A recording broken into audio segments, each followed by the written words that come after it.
നമസ്തേ G. നമസ്കാരം. എനിക്ക് ചോദിക്കാനുള്ളൊരു ചോദ്യം എന്ന് പറയുന്നത് സംഘത്തിൻ്റെ 100ാം വാർഷികമാണ്. 100ാമത്തെ വർഷം നമ്മൾ കടന്നു പോയിക്കൊണ്ടിരിക്കുന്നു. അപ്പോൾ സംഘം കാണുന്ന ഒരു വലിയ ലക്ഷ്യം എന്ന് പറയുന്നത് ഹിന്ദു രാഷ്ട്രം, അഖണ്ഡ ഭാരതം, ഈ പറയുന്ന ലക്ഷ്യങ്ങളിലേക്കാണ് പൊയ്ക്കൊണ്ടിരിക്കുന്നത്. അപ്പോൾ നമ്മുടെ ചുറ്റും കാണുന്നതെന്ന് പറഞ്ഞാൽ ഇന്നും വാർത്ത വന്നിട്ടുണ്ട്, ബംഗ്ലാദേശിൽ ഒരു ഹിന്ദുവിനെ കൂടി കൊല ചെയ്യപ്പെടും. നിരന്തരമായി വംശഹത്യ നടന്നുകൊണ്ടിരിക്കുന്നു. അഖണ്ഡ ഭാരതത്തിൻ്റെ ഭാഗമാണതും. പാകിസ്ഥാനിൽ സിന്ധ് പ്രവിശ്യയിലും ബലൂചിസ്ഥാനിലും അടക്കം ഹിന്ദുക്കൾ നിരന്തരമായിട്ട് ആക്രമിക്കപ്പെടുന്നു. സ്ത്രീകളും കുട്ടികളും അടക്കം കൊല ചെയ്യപ്പെടുന്നു. കാശ്മീർ അശാന്തമായി തന്നെ, കാശ്മീർ നമ്മുടെ ഭാഗമല്ലെങ്കിലും പാക് ഒക്കുപൈഡ് കാശ്മീരിൻ്റെ ഭാഗമായാലും ശരി തന്നെ, ഹിന്ദു രാഷ്ട്രമായിരുന്ന നേപ്പാൾ അതല്ലാതായി അവിടെ വീണ്ടും കലാപം ഉണ്ടായി, അസ്ഥിരത, ശ്രീലങ്കയും സ്വൈരമില്ലാത്ത അവസ്ഥ, ഇങ്ങനെ ചുറ്റും പ്രശ്നങ്ങളുമായിട്ട് നിലനിൽക്കുമ്പോൾ മ്യാൻമാറിൻ്റെ അവസ്ഥ. അപ്പോൾ ഇതെല്ലാം നിൽക്കുമ്പോൾ നമുക്ക് എന്നാണ് അഖണ്ഡ ഭാരതം, ഹിന്ദു രാഷ്ട്രം സാധ്യമാകുക? അതിലടിസ്ഥാനപരമായൊരു വ്യത്യാസമുണ്ട്. ഹിന്ദുരാഷ്ട്രം ഉണ്ടാവുക എന്നുള്ളത് ലക്ഷ്യമല്ല. RSS തുടങ്ങിയപ്പോൾ തന്നെ ഡോക്ടർ ഖഡ്ഗവാർ പറഞ്ഞത് ഇത് ഹിന്ദുരാഷ്ട്രമാണ്, ഇത് പുതിയതായിട്ട് ഉണ്ടാക്കാൻ പോകുന്നൊരു സാധനമല്ല. അങ്ങനെയാണ് ഇപ്പോൾ പലപ്പോഴും പല രാഷ്ട്രീയക്കാരും, പ്രത്യേകിച്ച് ഈ മതവാദികളും ഒക്കെ പറയുന്നത് ഹിന്ദുരാഷ്ട്രം ഉണ്ടാക്കാൻ പോവുകയാണ് RSS, ഉണ്ടാക്കി കഴിഞ്ഞാൽ പിന്നെ ഞങ്ങൾക്ക് ന്യൂനപക്ഷങ്ങൾക്ക് രക്ഷയില്ല എന്നുള്ളതാണ്. അതൊരു തെറ്റായ കാഴ്ചപ്പാടാണ്. RSS തുടങ്ങുമ്പോൾ മുതൽ ഇപ്പോൾ വരെ 100 കൊല്ലമായിട്ട് പറഞ്ഞുകൊണ്ടിരിക്കുന്നത് ഇത് ഹിന്ദുരാഷ്ട്രമാണ്. ആ ഹിന്ദുരാഷ്ട്രം എന്ന് പറയുന്നത് അതിൽ തന്നെ രണ്ട് അടിസ്ഥാനപരമായ വ്യത്യാസമുണ്ട്. രാജ്യവും രാഷ്ട്രവും രണ്ടാണ്. ഇത് ഹിന്ദു രാജ്യമാണ് ആക്കാൻ പോവുകയാണെന്ന് പറയുകയാണെങ്കിൽ ഈ ഭയം അഥവാ ഈ സംശയം, ഈ ഭീതി ശരിയാണെന്ന് പറയാൻ പറ്റും. ഹിന്ദു രാജ്യമല്ല, രാജ്യവും രാഷ്ട്രവും രണ്ടാണ്. രാഷ്ട്രം എന്ന് പറയുന്നത് സംസ്കാരത്തിൻ്റെ അടിസ്ഥാനത്തിൽ സ്വാഭാവികമായി രൂപപ്പെടുന്നതാണ് രാഷ്ട്രം, ഭാരതീയ കാഴ്ചപ്പാടനുസരിച്ചിട്ട്, പാശ്ചാത്യ രീതിയിലല്ല. രാജ്യം എന്ന് പറയുന്നത് ഭരണകൂടത്തിൻ്റെ അടിസ്ഥാനത്തിൽ രൂപപ്പെടുന്നതാണ്. അപ്പോൾ അതുകൊണ്ട് ഹിന്ദു രാഷ്ട്രം എന്ന് പറഞ്ഞെന്നാൽ ഉണ്ടാക്കാൻ പോകുന്ന ഒരു രാഷ്ട്രത്തെ സംബന്ധിച്ചല്ല, നിലവിലുള്ള രാഷ്ട്രമാണ്. ഇതാണ് അടിസ്ഥാനപരമായി ഒരു കാര്യം.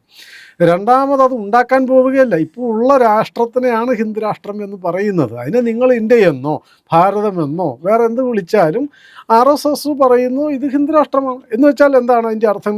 ബാക്കി ആൾക്കാർ, അപ്പം ഞങ്ങൾ ക്രിസ്ത്യാനികൾ എന്ത് ചെയ്യും, മുസ്ലിങ്ങൾ എന്ത് ചെയ്യും എന്നൊക്കെയുള്ള ചോദ്യമുണ്ട്. ഹിന്ദു രാഷ്ട്രം എന്ന് പറയുന്നത് ഞാൻ തുടക്കത്തിൽ സൂചിപ്പിച്ചല്ലോ, സാംസ്കാരിക ഇതിൻ്റെ അടിസ്ഥാനത്തിൽ, സംസ്കാരത്തിൻ്റെ അടിസ്ഥാനത്തിൽ രൂപപ്പെടുന്നതാണ്. സംസ്കാരം എന്ന് പറയുന്നത് എന്താണ്? മതമല്ല, അതും അടിസ്ഥാനപരമായ വ്യത്യാസമാണ്. സംസ്കാരവും മതവും രണ്ടാണ്. മതം എന്ന് പറയുന്നത് ഒരു വ്യക്തി ഉണ്ടാക്കുന്നതോ ഒരു വ്യക്തിയുടെ പേരിൽ ഉണ്ടാക്കപ്പെടുന്നതോ ആണ് മതം എന്ന് പറയുന്നത്. ഇപ്പോൾ ക്രിസ്തു മതം ഉണ്ടാക്കിയത് ക്രിസ്തു അല്ലെങ്കിലും ക്രിസ്തുവിൻ്റെ പേരിലാണ്. ഇസ്ലാം മതം ഉണ്ടാക്കിയത് മുഹമ്മദ് നബിയാണ്. ബുദ്ധമതം ഉണ്ടാക്കിയത് ശ്രീബുദ്ധനാണ്. ഇങ്ങനെ ഇപ്പോൾ വൈഷ്ണവ മതമുണ്ട്, ശൈവ മതമുണ്ട്, അത് അവരുണ്ടാക്കിയതല്ലെങ്കിൽ അവരുടെ പേരിൽ ഉണ്ടാക്കിയതാണ്. ഇപ്പോൾ മതം എന്ന് പറയുമ്പോൾ അതിന് ചില അടിസ്ഥാന മാനദണ്ഡങ്ങളുണ്ട്. ഒന്ന്, അത് ഈ പറഞ്ഞതിൽ ഒരാൾ ഒരു വ്യക്തിയുടെ പേരിലോ ഒരു വ്യക്തിയോ തുടങ്ങുന്നതാണ് മതം എന്ന് പറയുന്നത്. അവർക്കൊരു മതഗ്രന്ഥം ഉണ്ടായിരിക്കും. ആ മതഗ്രന്ഥത്തിൽ വിധിവിലക്കുകളുണ്ടായിരിക്കും. ഇന്നത് ചെയ്യണം, ഇന്നത് ചെയ്യാൻ പാടില്ല, ഇന്നത് ചെയ്താലേ മതവിശ്വാസിയാകൂ, ഇന്നത് ചെയ്താൽ മതവിശ്വാസി അല്ലാണ്ടാകും, അല്ലെ മതത്തിന് പുറത്തു പോകും. ഇങ്ങനെ കുറേ നിബന്ധനകൾ, അനേകം നിബന്ധനകളുണ്ടാകും മതങ്ങൾക്ക്. അപ്പോൾ ഈ സംസ്കാര മതമാണെങ്കിൽ എങ്ങനെ, അത് ആരുണ്ടാക്കിയതാണ്? സംസ്കാരം മതമാണെങ്കിൽ അതിന് ഈ പറഞ്ഞ പോലെ ഒരാളുണ്ടാക്കണം. ഹിന്ദു മതം എന്നാണ് പറയുന്നത്, ആരുണ്ടാക്കിയതാണ്? ഇങ്ങനെ സംസ്കാരം എന്ന് പറയുന്നത് കാലം കൊണ്ട് മനുഷ്യൻ സമൂഹമായി ജീവിക്കുമ്പോൾ ആ സാമൂഹിക ജീവിത സാഹചര്യങ്ങളിൽ നിന്ന്, അവരുടെ ജീവിത അനുഭവങ്ങളിൽ നിന്ന് ഒന്നിച്ച് ജീവിക്കുന്നതിന് ഇന്ന കാര്യങ്ങൾ വേണ്ട, അല്ലെ ഇന്ന കാര്യങ്ങൾ നല്ലതാണ് എന്ന അനുഭവം കൊണ്ട് ബോധ്യപ്പെടുന്നതാണ്. ആ അനുഭവം കൊണ്ട് ബോധ്യപ്പെടുന്ന കാര്യങ്ങളെ അവരുടെ ജീവിത സാമൂഹിക വ്യവസ്ഥയാക്കി മാറ്റുക. അപ്പോൾ ജീവിത അനുഭവങ്ങളിൽ നിന്നും കൂട്ടായി ജീവിക്കുന്നതിന് നല്ലതാണെന്ന് തോന്നി തീരുമാനിച്ച കാര്യങ്ങളാണ്, ജീവിത രീതികളെയാണ് സംസ്കാരം എന്ന് പറയുന്നത്. ജീവിതത്തിൽ നിന്ന് ഉരുത്തിരിഞ്ഞു വരുന്നതാണ്. അത് കാലം കൊണ്ടാണ്, അതെപ്പോഴും വളർന്നുകൊണ്ടിരിക്കും. സംസ്കാരം എന്ന് പറഞ്ഞാൽ എപ്പോഴും പരിണമിച്ചു കൊണ്ടിരിക്കുന്നതാണ്. ഇപ്പോഴും പുതിയ പുതിയ കാര്യങ്ങൾ കൂട്ടിച്ചേർക്കപ്പെട്ടുകൊണ്ടിരിക്കും. ഉദാഹരണത്തിന് നമ്മുടെ ഇപ്പം കൂട്ടുകുടുംബം എന്നൊരു സങ്കല്പം പണ്ടുണ്ടായിരുന്നു. ഇപ്പോൾ കൂട്ടുകുടുംബം പ്രായോഗികമാണോ? അല്ല. 200 പേര്, 300 പേര്, 400 പേരൊക്കെ ഒരു വീട്ടിലെങ്ങനെ കഴിയും? പ്രായോഗികമല്ല. അവരുടെ സ്വാതന്ത്ര്യം, അവരുടെ ജോലി, 100,000 ബുദ്ധിമുട്ടുകളും തടസ്സങ്ങളും ഉണ്ട്. പക്ഷേ കൂട്ടുകുടുംബം എന്നതൊരു വ്യവസ്ഥയാണ്. ആ കൂട്ടുകുടുംബം എന്ന സംവിധാനം മാറി, പക്ഷെ കുടുംബം എന്ന സംവിധാനം ഉപേക്ഷിച്ചില്ല. കുടുംബം എന്നുള്ളതൊരു സങ്കല്പമാണ്. ആ സങ്കല്പം നിലനിർത്തുകയും സംവിധാനം മാറ്റുകയും ചെയ്തു എന്ന് പറഞ്ഞപ്പോൾ ഐഡിയ നിലനിർത്തി സിസ്റ്റം ചേഞ്ച് ചെയ്തു. അപ്പോൾ ഇതാണ് സംസ്കാരത്തിൽ സംഭവിക്കുന്നത്. എപ്പോഴും സിസ്റ്റം മാറിക്കൊണ്ടിരിക്കും, പക്ഷേ ഐഡിയ ആവശ്യമുള്ളതാണെങ്കിൽ നിലനിർത്തുകയോ പരിഷ്കരിക്കുകയോ ഒക്കെ ചെയ്തുകൊണ്ട്. അപ്പോൾ സംസ്കാരമാണ് പരിഷ്കരിക്കപ്പെടുന്നത്. ആ സംസ്കാരത്തിൻ്റെ അടിസ്ഥാനത്തിൽ ഒരു പ്രദേശത്ത് ജനത ജീവിച്ച് രൂപം കൊണ്ടുവരുന്നതാണ് ഒരു രാഷ്ട്രം.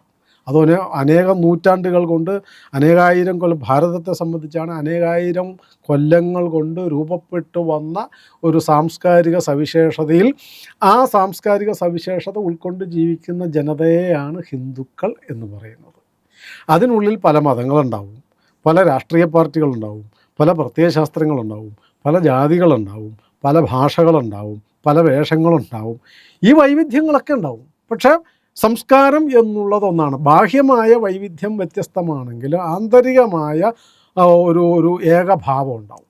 ഇപ്പോൾ കാശ്മീരിലും കുടുംബസങ്കല്പമുണ്ട്, കന്യാകുമാരിയിലും ഉണ്ട്, ഗുജറാത്തിലും പിന്നെ പ്രകൃതി സങ്കല്പമുണ്ട്, ആസാമിലും പ്രകൃതി സങ്കല്പമുണ്ട്. അത് ഒരുപോലെയാണ്. ഈ പ്രദേശങ്ങളിൽ മുഴുവനുള്ള, ഈ ഭാരതത്തിലെ മുഴുവൻ പ്രദേശങ്ങളും ദൈവസങ്കല്പം, മതസങ്കല്പങ്ങളൊക്കെ ഒന്നുപോലെയാണ്. മതം മാർഗമാണ് എന്നുള്ള സങ്കല്പം. അപ്പോൾ ഇത്തരം വൈവിധ്യങ്ങളൊക്കെ സംസ്കാരത്തിൻ്റെ ഭാഗമാണ്. മതത്തിൽ അത്രയും വൈവിധ്യം അനുവദിക്കത്തില്ല. ഇന്ന വഴി, this is the only way and truth എന്നൊക്കെയുള്ള പ്രയോഗങ്ങളുണ്ടല്ലോ. അപ്പോൾ ഇത്തരം രീതികളുണ്ട് മതത്തിന്. അപ്പോൾ ഹിന്ദു രാഷ്ട്രം എന്ന് പറയുന്നത് സംസ്കാരത്തിൻ്റെ അടിസ്ഥാനത്തിൽ അനേകായിരം കൊല്ലങ്ങൾ കൊണ്ട് രൂപപ്പെട്ടു വന്നതാണ്. അതാണിപ്പോഴുള്ളത്. അത് ഉണ്ടാക്കേണ്ട ഒരു സാധനമല്ല. അടിസ്ഥാനപരമായ വ്യത്യാസം ഒന്ന് മനസ്സിലായല്ലോ. മറ്റൊന്ന്, ഈ അതിനൊരു തെളിവും കൂടി ഞാൻ പറയാം. ഇപ്പം ഭരണഘടന ഉണ്ടാക്കിയത് 50-ലാണല്ലോ. ഇപ്പോൾ 2025 75 കൊല്ലമേ ആയുള്ളൂ ഭരണഘടന ഉണ്ടാക്കിയത്. ആ ഭരണഘടനയിൽ 22 ചിത്രങ്ങളുണ്ട്. 22 ചിത്രങ്ങളുണ്ട്. ആ ചിത്രങ്ങളിലൊക്കെ അപ്പം ഒത്തിരി ചിത്രങ്ങളെല്ലാം വിശദീകരിക്കുന്നത് 2-3 ഉദാഹരണത്തിന്. അതിൽ നടരാജ നൃത്തത്തിൻ്റെ ചിത്രമുണ്ട്, സീതയെ വീണ്ടെടുത്ത് വരുന്ന രാമൻ്റെ ചിത്രമുണ്ട്, ഗീതോപദേശം നടത്തുന്ന കൃഷ്ണൻ്റെ, ഇങ്ങനെ ഒത്തിരി ചിത്രങ്ങളുണ്ട്. ഈ ചിത്രങ്ങൾ ഈ ആധുനിക ഇന്ത്യയായിട്ട് എന്താ ബന്ധം? ഇന്ത്യയുടെ സംസ്കാരമാണ്, അത്രേ ഉള്ളൂ. അപ്പോൾ അല്ലെങ്കിൽ ഇങ്ങനെ ഹിന്ദുക്കളും മുസ്ലിം, ഇപ്പോൾ ഈ മതപരമായി പറയുന്ന ഹിന്ദുക്കൾ, മറ്റുള്ളവർ പറയുന്ന ഹിന്ദുക്കളും മുസ്ലിങ്ങളും ക്രിസ്ത്യാനികളും ബൗദ്ധരും സിഖുകാരും ഒക്കെ ജീവിക്കുന്നിടത്ത് എങ്ങനെയാണ് ഇത് വരുന്നത്? ഇത് അവരുടെ അല്ലാന്ന് പറയേണ്ടി വരില്ലേ? അപ്പോൾ അത് സംസ്കാരത്തിൻ്റെ ഭാഗമാണ് എന്നർത്ഥം. അപ്പോൾ സംസ്കാരത്തിൽ നിന്നാണ് രാഷ്ട്രം രൂപപ്പെടുന്ന, അഥവാ സംസ്കാരത്തിൻ്റെ അടിസ്ഥാനത്തിലാണ് രാഷ്ട്രം. രാജ്യം എന്ന് പറയുന്നത് ഭരണകൂടത്തിൻ്റെ അടിസ്ഥാനത്തിലാണ്. അത് ഉണ്ടാക്കേണ്ടതാണ്. പക്ഷേ ഹിന്ദുരാജ്യം ഉണ്ടാക്കേണ്ടതാണെന്ന് RSS പ്രഖ്യാപിച്ചിട്ടില്ല. മനസ്സിലായോ? അത് ഉണ്ടാക്കേണ്ട ഒരു സാധനമല്ല രാജ്യം. പിന്നെ ഈ രണ്ടാമത്തെ ചോദ്യത്തിൻ്റെ രണ്ടാമത്തെ പാർട്ട്, ഈ സമീപ അയൽപക്ക രാജ്യങ്ങളൊക്കെ ഇപ്പോൾ ഇങ്ങനെ വലിയ പ്രശ്നങ്ങൾ നടക്കുന്നു, ഹിന്ദുവിരുദ്ധ കാര്യങ്ങൾ നടക്കുന്നു. അപ്പോൾ എങ്ങനെ അഖണ്ഡ ഭാരതം സാധ്യമാകും? ഇപ്പോൾ ഇടയ്ക്കൊരു വാക്ക് ചോദ്യത്തിൽ ഉപയോഗിച്ചത് നേപ്പാൾ ഒരു ഹിന്ദു രാഷ്ട്രമാണെന്ന് പറഞ്ഞു. ഹിന്ദു രാജ്യമാണെന്നാണ് പറയേണ്ടത്, രാഷ്ട്രമല്ല. ഞാൻ ഈ പറഞ്ഞതിൻ്റെ അടിസ്ഥാനത്തിൽ രാഷ്ട്രമല്ല, ഹിന്ദു രാജ്യമായിരുന്നു എന്ന് പറയാം. ഇതിനെയെല്ലാം ചേർക്കുന്ന അഖണ്ഡ ഭാരത സങ്കല്പം എന്ന് പറയുന്നത് ഒരു ഭരണകൂടത്തിൻ്റെ കീഴിൽ വരുന്ന ഒറ്റ രാജ്യം എന്നല്ല. വീണ്ടും ഞാൻ ആദ്യത്തെ വാക്കോട്ട് കൂട്ടിച്ചേർക്കും, ഹിന്ദു രാഷ്ട്രമല്ല, ഹിന്ദു രാജ്യമല്ല, ഹിന്ദു രാഷ്ട്രമാണ്.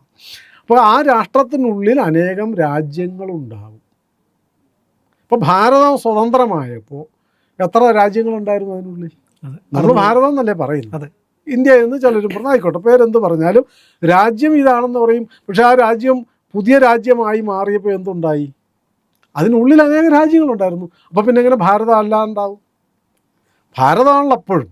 അപ്പോൾ ഒരു രാഷ്ട്രത്തിനുള്ളിൽ അനേകം രാജ്യങ്ങളുണ്ടാകും. ഈ രാജ്യങ്ങളുടെ അതിർത്തി മാറി മാറി വരും. 47-ന് മുൻപുണ്ടായിരുന്ന അതിർത്തി അല്ല ഇപ്പോൾ. ഈ പറഞ്ഞ പോലെ ബംഗ്ലാദേശ് പോലെ, പാകിസ്ഥാൻ പോലെ, സിന്ധ്, അതെല്ലാം മാറി.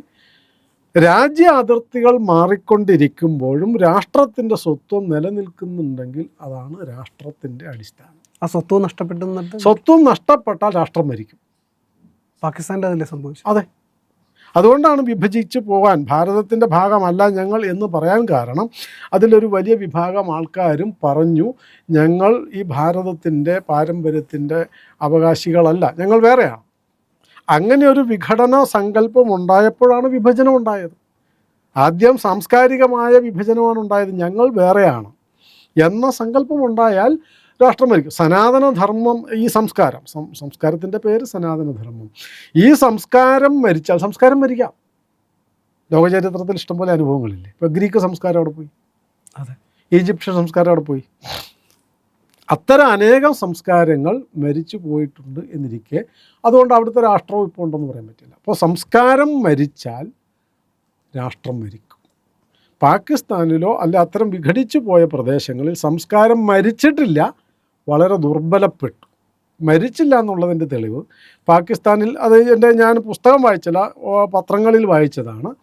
ഈ പാകിസ്ഥാൻ്റെ 5000 വർഷങ്ങൾ എന്നും പറഞ്ഞിട്ടൊരു കാര്യം ഉണ്ടാക്കിയിട്ടുണ്ട്. അവർ കുറേ വർഷം മുന്നേ അവരുടെ ചരിത്രം, പാകിസ്ഥാനോട് 5000 വർഷം 47 ഉണ്ടായത്. അതെ.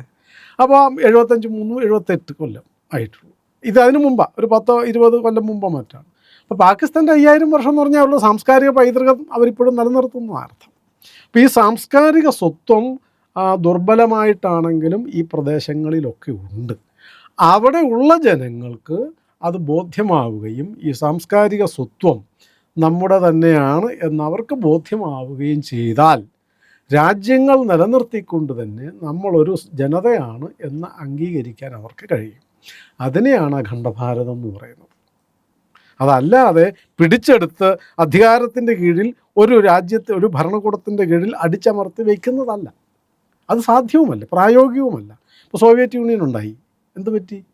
പോയി. ഒരു 75 കൊല്ലം പോലും ജീവിക്കാനുള്ള ഭാഗ്യമില്ലാതെ എല്ലാം തട്ടി തകർന്ന് നശിച്ച് നാനാവിധമായില്ലേ.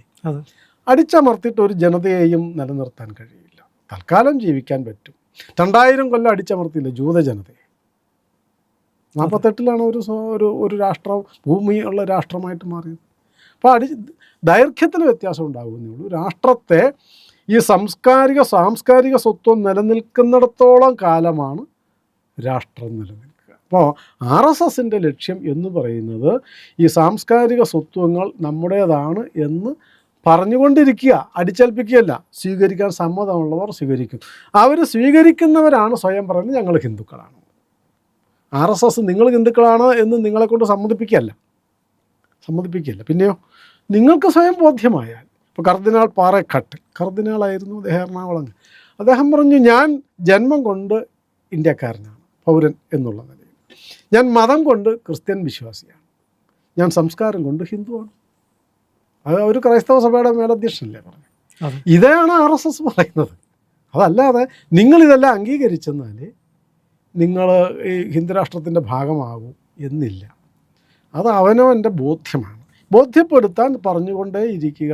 എപ്പോഴാണോ ഭൂരിപക്ഷം ആൾക്കാർക്ക് ബോധ്യമാവുന്നത് അപ്പോൾ അത് കൂടുതൽ രാഷ്ട്രം പ്രബലമായി മാറുകയും അതിർത്തികൾ ദുർബലപ്പെട്ടു വരികയും വീണ്ടും നമ്മൾ ഒന്നായി മാറുകയും ചെയ്യുന്നതിനെക്കുറിച്ചാണ് RSSൻ്റെ അഖണ്ഡഭാരത സങ്കല്പം, സ്വപ്നം എന്ന് പറയുന്നത്. അത് പിടിച്ചെടുത്ത് അടിച്ച് കീഴടക്കി നിർത്തുന്ന ഒരു ആധിപത്യ മുറയല്ല. നിങ്ങളുടെ സഹായം ഇന്ത്യ ലൈവിന് വേണം. ഇന്ത്യ ലൈവിനെ ഇതൊക്കെ പറയാൻ ഇനിയും കഴിയണമല്ലോ. അതുകൊണ്ട് നമ്മുടെ ലോഗോയിൽ ഒന്ന് വിരലമർത്തുക, നമ്മുടെ പ്രൊഫൈൽ തെളിഞ്ഞു വരുമ്പോൾ സബ്സ്ക്രൈബ് ബട്ടൺ ഒന്ന് അമർത്തുക, ഒപ്പം ബെല്ലൈക്കണം അമർത്തുക. അങ്ങനെ ഞങ്ങളെ സഹായിച്ചാൽ ഞങ്ങൾ നമ്മുടെ നാട്ടിലെ മാധ്യമങ്ങൾ പറയാത്ത വാർത്തകൾ നിങ്ങളിലേക്ക് എത്തിച്ചുകൊണ്ടേയിരിക്കാം.